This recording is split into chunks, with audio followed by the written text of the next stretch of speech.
السلام علیکم ناظرین۔ آج کی قسط میں ہم ایک اور اچھی عادت کے بارے میں دیکھیں گے، اور وہ ہے ہر کام شروع کرنے سے پہلے بسم اللہ کی عادت ڈالنا۔ اس حوالے سے ایک روایت میں آتا ہے، نبی کریم صلی اللہ علیہ وسلم نے فرمایا، جس کام کی ابتدا بسم اللہ سے نہ ہو تو وہ کام بے برکت ہوتا ہے۔ اسی طرح ایک اور حدیث میں ارشاد فرمایا کہ گھر کا دروازہ بند کرو تو بسم اللہ کہو، چراغ بجھاؤ تو بسم اللہ کہو، برتن ڈھکو تو بسم اللہ کہو، کھانا کھانے، پانی پینے، وضو کرنے، سواری پر سوار ہونے اور اترنے کے وقت بسم اللہ پڑھو۔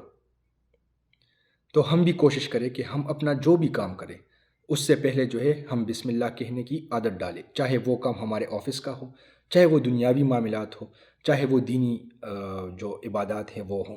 تو ہم اگر دنیاوی کام بھی ہیں وہ سنت طریقے سے کریں گے تو انشاءاللہ وہ کام بھی، وہ جائز کام بھی ہمارے لیے ایک عبادت اور آخرت کا سرمایہ بنیں گے۔ اللہ تعالی ہم سب کو ان اچھی عادات کو اپنانے کی توفیق عطا فرمائے۔ السلام علیکم ورحمۃ اللہ وبرکاتہ۔